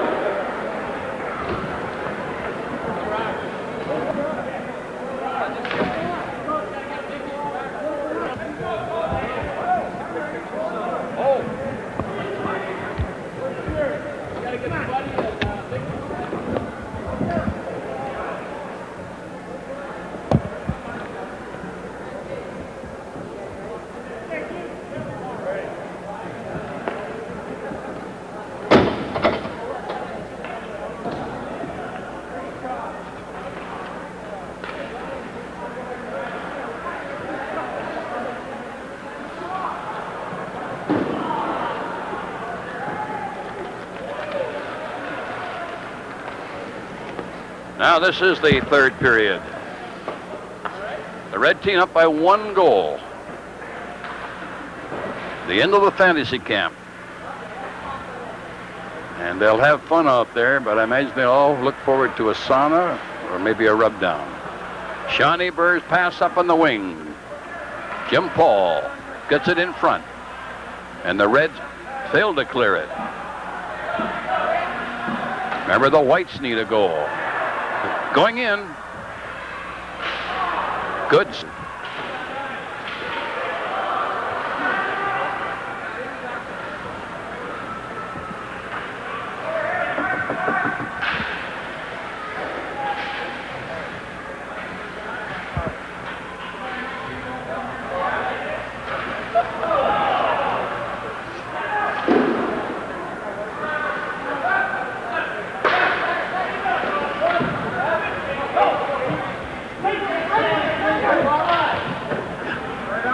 The Whites need a goal. They need a goal.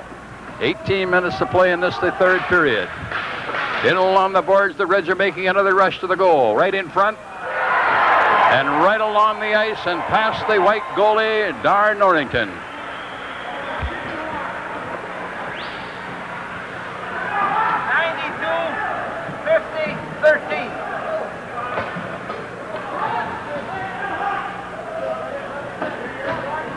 So Steve Hawkins puts the light on. Number 92.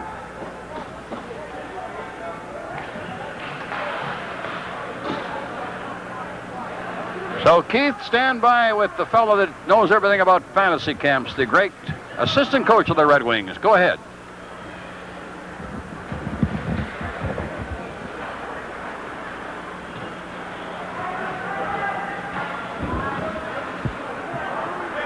This week, and you can really tell they're competitive. They're having a ball. It's some of them are saying it's like their Stanley Cup, so they're having a great time out here. You know, one thing a lot of the people watching at home think that you don't work these guys too hard. You know, it's just to rub elbows with you and Steve Yzerman and Bob Probert, but I've heard differently. Well, we put them through a couple hours each night, and I know after the night that was done, they were finished. They went in and saw Big Jim Wire Masur out there, and he gave them good rub-downs. He had a big lineup after each practice, so we had a lot of fun with them. A couple of people said after yesterday or Thursday, you guys had pizza and Snickers bars, and that's what they were going for. Yeah, John Wharton didn't like that. He came in and gave a little talk on nutrition, and we sort of threw it off kilter a little bit with Little Caesars pizza and Snickers bars. Tell us a little bit about the group this year, though. It seems like I don't want a tiny bit, a little more advanced than maybe last year. Well, I don't know. I mean, we have a few more players.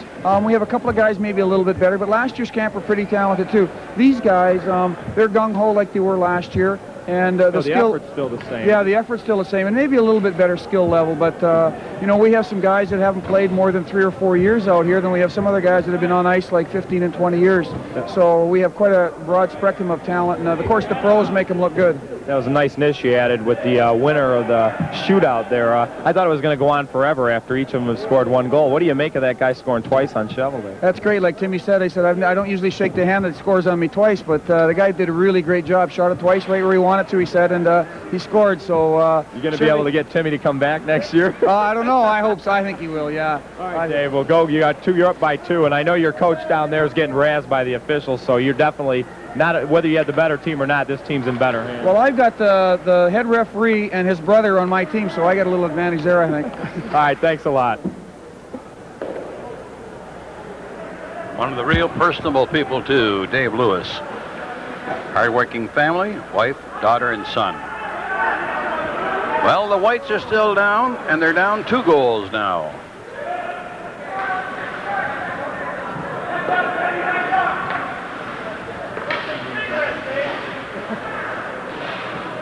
Marty Pavlich has 2 goals, of course, number 11.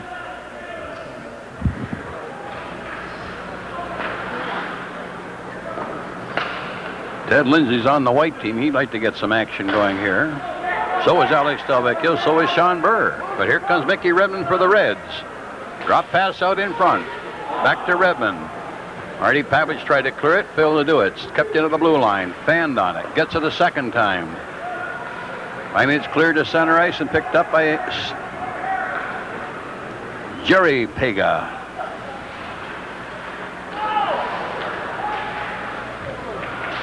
You can notice how the fantasy players are getting plenty of opportunities, but it's late in the second period was showing, and now in the third period, I think the legs aren't there. Here's Gerard Gallant going in. The goalie, I think, threw his stick that time, but Dar Norrington wouldn't let the puck in. No goalie stick. He's out to get it. Gerard Gallant was cutting in.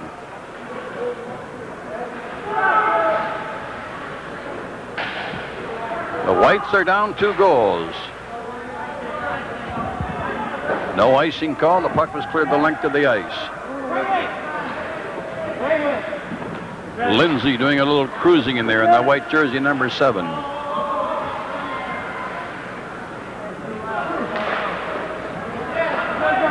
Here comes the break for the Reds.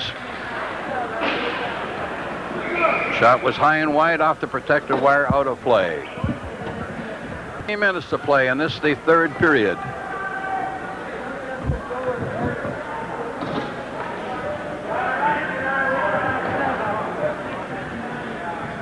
shootout winner, Brian Brunt from Walled Lake.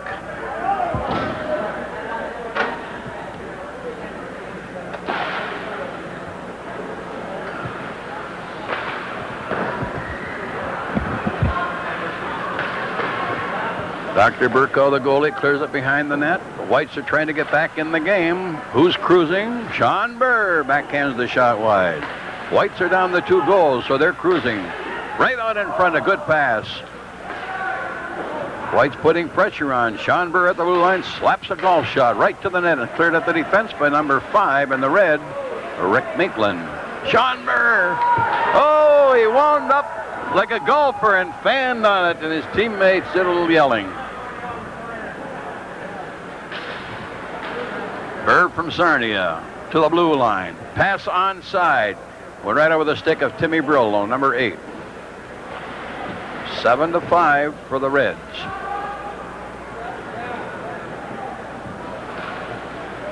And Sean Burr still out there.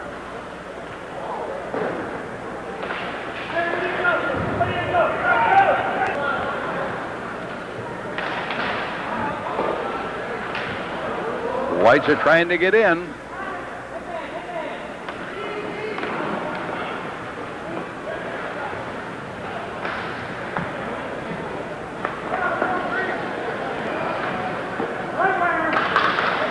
Green and red. It's Moore with a pass on the wing. Goes off the stick, however, of Patrick Schwartz. Schwartz gets the puck again, takes it into the corner. The white team down 2 goals. Schwartz still has it. Schwartz gets it over to his teammate. A shot just wide. Hard shot, and the rebound goes out, and the goalie has to make a save. A little pile up around the goalie, Dr. Lester Burkow. 12 minutes to play in the game. 7-5. Red team, coached by Dave Lewis. Dave had a pretty good remark, though. He said he's got Marty Pavlich on his team. He's got the referee, Matt Pavlich's brother, working the game. So you got Mickey Redmond and Gerard Gallant and Steve Yzerman out there, too.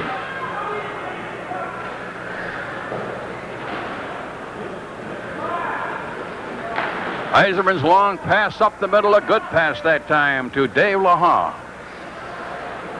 He sort of lost his balance. Probert, number 24. Probert with a rink-wide pass gives it onto the stick of Tim Brill. Brill puts it out in front. Del Vecchio backhander. And Del Vecchio's backhander went over the net, we think. And the goalie, rather. Well, it's another goal. It's 7-6 now. And I think Del Vecchio got it. But here is Keith again. Here's Sean Burr. Sean, your 2nd year in a row, and it looks like you have more than a fight going on back here. I don't know who's fighting. You have. Well, we got a fight going on here, so looks like it's Bob Probert.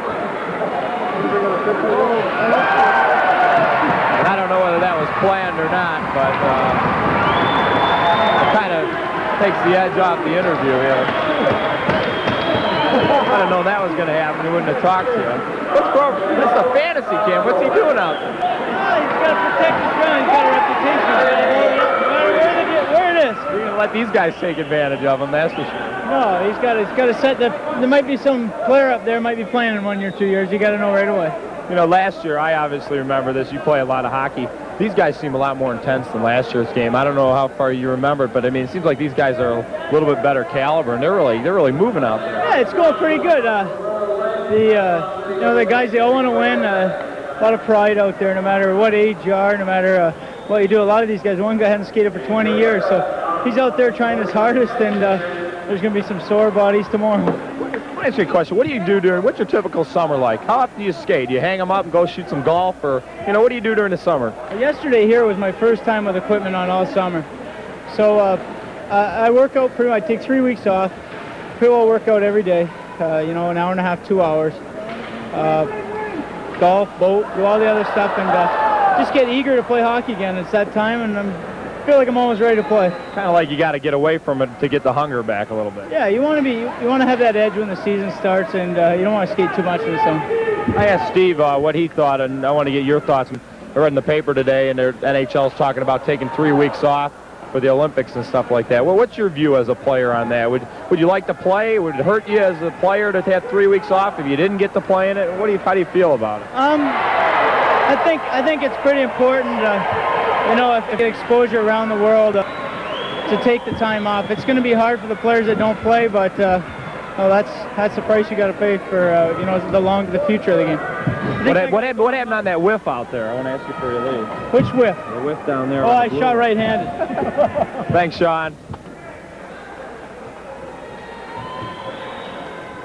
And that goal was scored by a red team wearing number 9, Mark Decker from Grosse Pointe Woods. So now the Reds have added another goal to make it an 8-6 game with 10 minutes to play in this, the third period.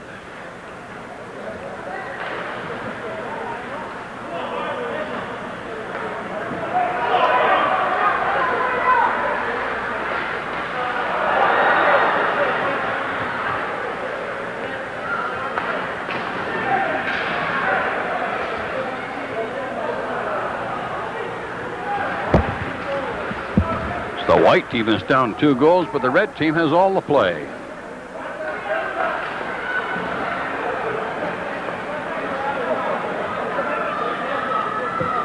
Jeff Bugner carries it in, gets a soft shot away, and the goalie just holds on, Dr. Burkow. To escape the length of the ice at this stage in this hockey game, the fantasy camp, takes a lot out of them. If they miss the goalie, they're going to go right through the net or lean against the cage behind the goal. Sure, they were in condition for 3.5 days. Sure, they need a rest. I just wanted to tell everybody, Bud, too, if they can hear me, that Sean has guaranteed us a goal this shift. He just told me that, so you can tell other folks out there. Well, Keith, I'm glad you come in because the coach down there, Bob Picard's having trouble getting any of the whites to score. The officials have said, Bud, that his coaching that's doing it. So. Well, there's Lindsay. Couldn't find the puck behind the net, but Teddy's out there with Probert, so they're fighting for it. Here's a long pass to Mickey Redmond for the Reds. He's down the right lane. You got Gallant with him. Well, he sort of drilled that one past Darren Norrington. No chance for the goalie. That should be disallowed because that fella could fire a puck too hard, and you're not supposed to raise the puck. But Mickey Redmond wants his name on camera. Have his picture taken. Watch Mickey fire this one. 20-11-5. I think 20 just fired it too hard. But isn't it nice to see fellas you recognize without helmets on again? The Delvecchios, the Pavlik, Redmonds. Sticks do not come high in their area either. Ted Lindsay out there. Now the Whites are trying to score.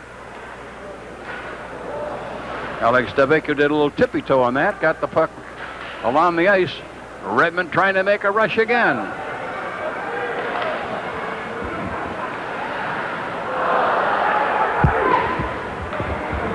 Nine to 6, the Reds lead. Here comes Schonberg with Lindsay. Schonberg drop pass to Lindsay. Lindsay turns in front of the net, gives it out in front. And a little collision. Probert couldn't reach it. And Redmond steers it down the ice. The Reds on a breakaway. Yzerman scores! Pulls the goalie and fires it in. They got pretty good talent out there. Yzerman, Redmond, Pavlich, Gallant, and Rick Maitland. 19, 17, and 5.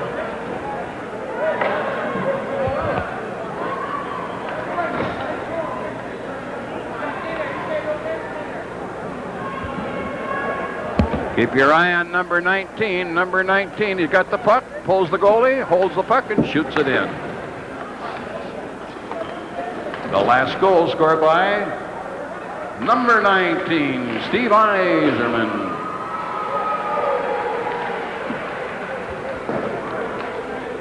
Six minutes and 50 seconds still to play. That is 10 to 6 for that red team.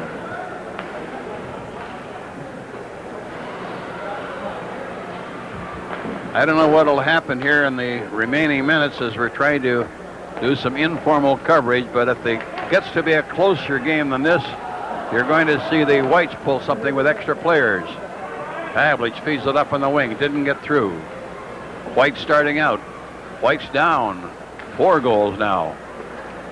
Kept into the blue line in a good second effort that time, but the puck didn't get through. The Whites need a goal with 6 minutes to play. Back of the net.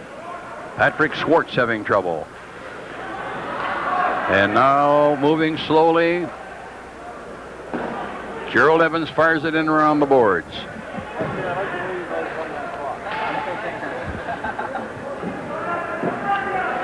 Five minutes and 50 seconds to play.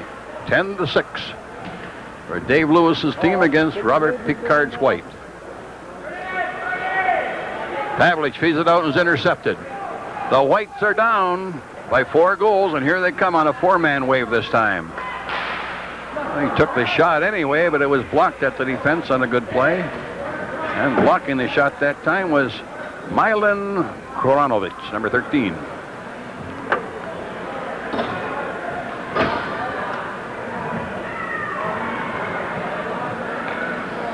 You can tell this is an exciting game late in the contest when the Reds are leading by 4 and they're looking at the clock all the time. Try to keep the last 5 minutes stop time. You won't get anybody on the ice. A hard shot from the blue line that time. And Sean Burr, I think, was the one that put the lamplighter on, number 11. He promised a goal to Keith a little while ago.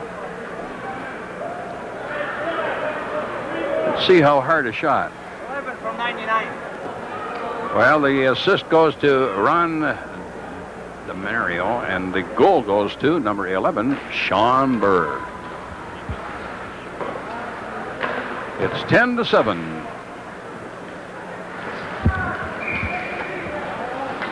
And the play is whistled down, and 4 minutes still to play. And Keith, let's find out how do you beat Tim Chevrolet in the shootout. We're here with Brian Brunt. And Brian, those were a couple of great shots over Tim Chevelday's shoulder. You're going to remember those.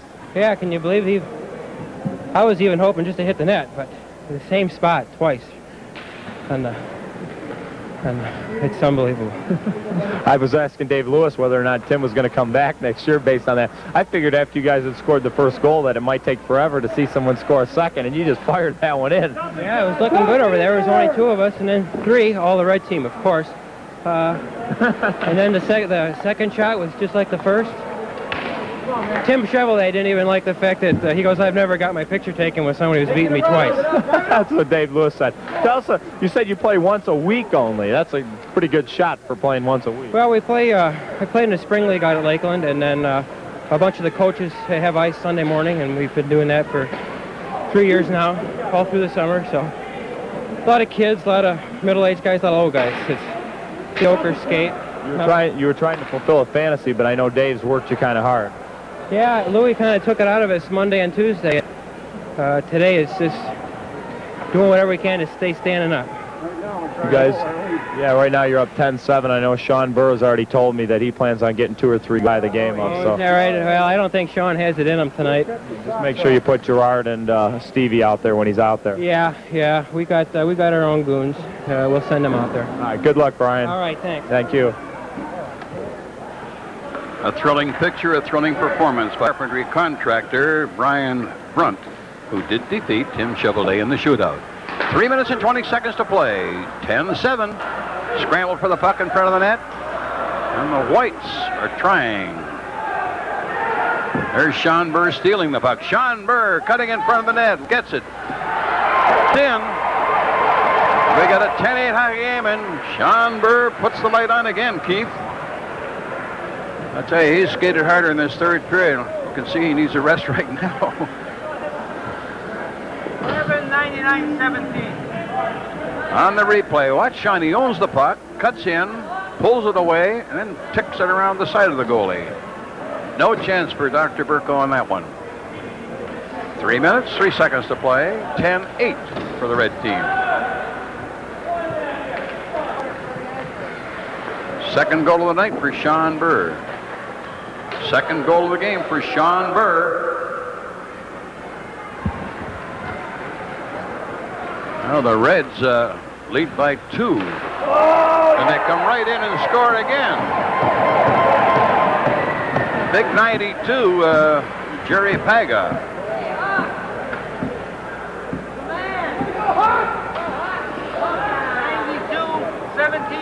21. Watch 92 on the left side there. Takes the pass in front, the open side of the net, back the puck right between the pads that time. 11-8. The Whites were closing, but then putting the light on.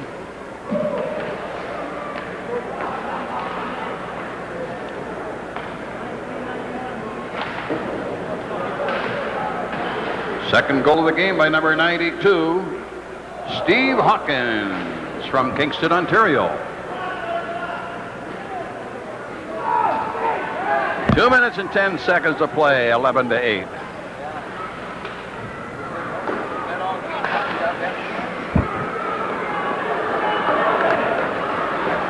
Probert up the wing. Probert gets it in front of the net. Probert fired a high one. Great save by the goalie that time. Dr. Burko stalking Mr. Probert that time.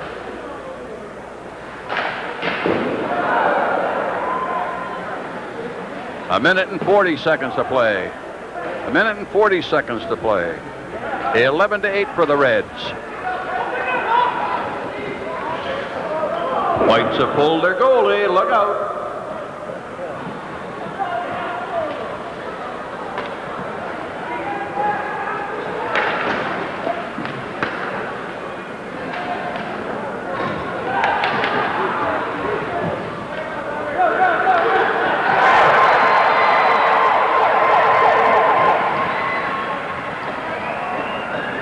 Well, we got 11-9 situation with a minute and 10 seconds to play. 5-11-21. Watch number 5 parked in front there. The goalie was to his right. And as a result, number 5 puts the light on.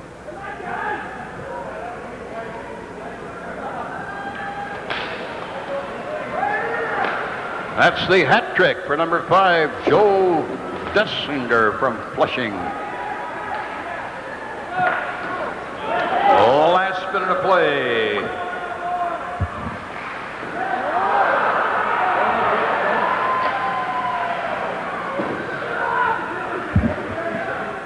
(11-9) with 40 seconds to play, and the puck is cleared down the ice. There's no goalie. Dalvecchio is being chased this time by Mark Decker. Dalvecchio backhands it around.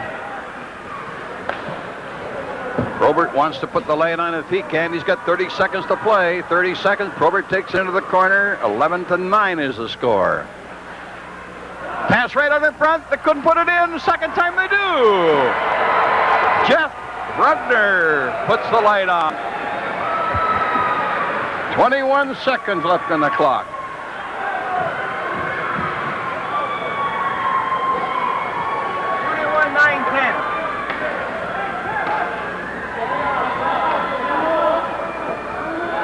Watch number 21. It's Probert behind the net. And the puck is knocked in by number 21. Scoring the goal that time was number 21, Paul Jeffrey Rocky Brugner. Timeout called by the white team.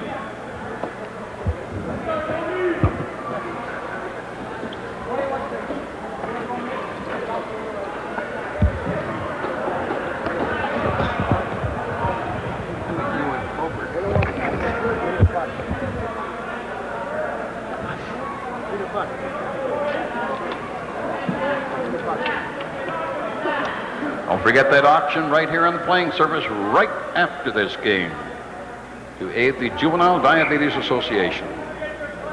Eric Gould will handle it.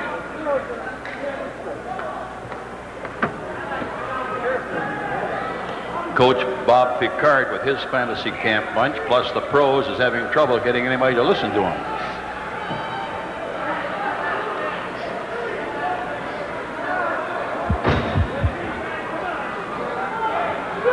Now your technicality, how many players just because you got a goalie out?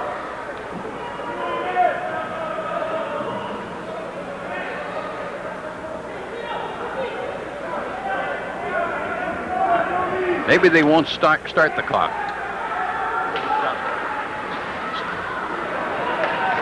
Still 19 seconds to play.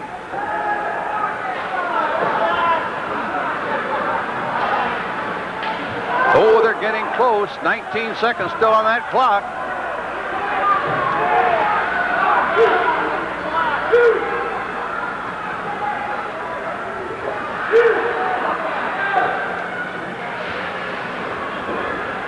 Yeah, the clock, we have about 11 seconds left.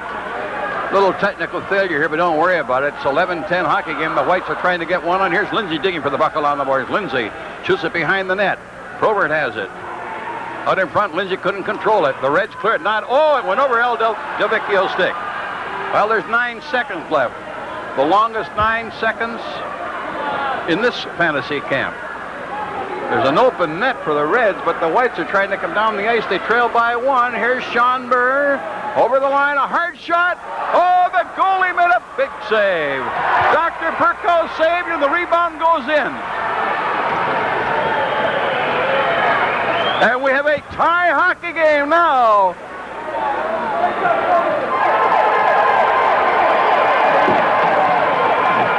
What a finish. The longest 9 seconds ever recorded in sports history. But it worked out real well. And as a result, a happy, enthusiastic situation.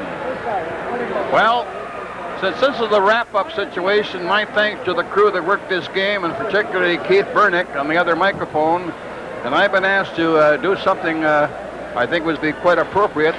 You must have an all-star. Good job, good job. I get a compliment from the White coach for dragging the last few minutes of the game. The fantasy players are taking the ice, and we should keep coverage of this for 2 reasons.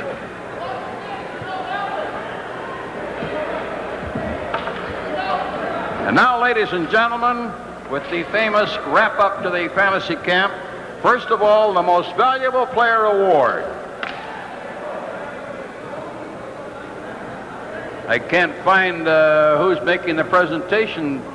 Dave Lewis for the Most Valuable Player. Well, this is how intercommunications goes. We're going to find out in a minute.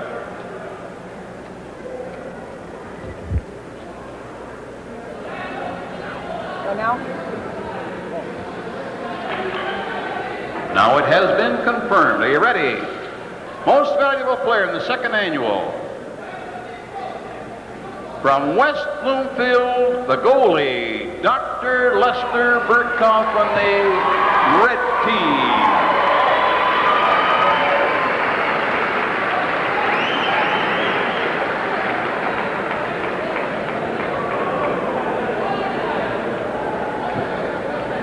We get the auction coming up in just a few minutes.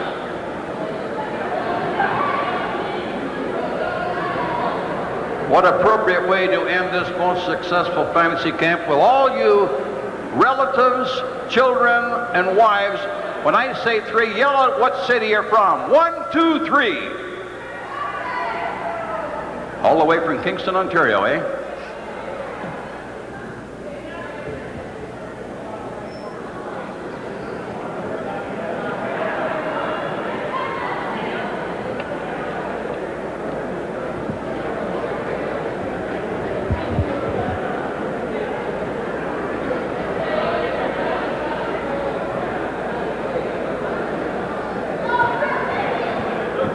The officials, the players, the coaches,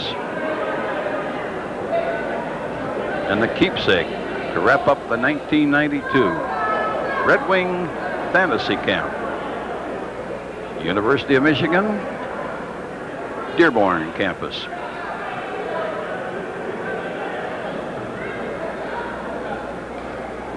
And with the stops and starts and the body contacts, there may be a few aches and pains tomorrow, but they'll tell great stories at the office.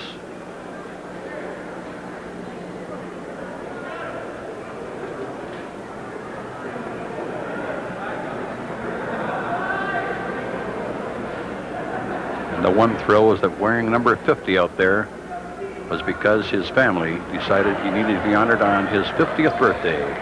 Wayne Paisley.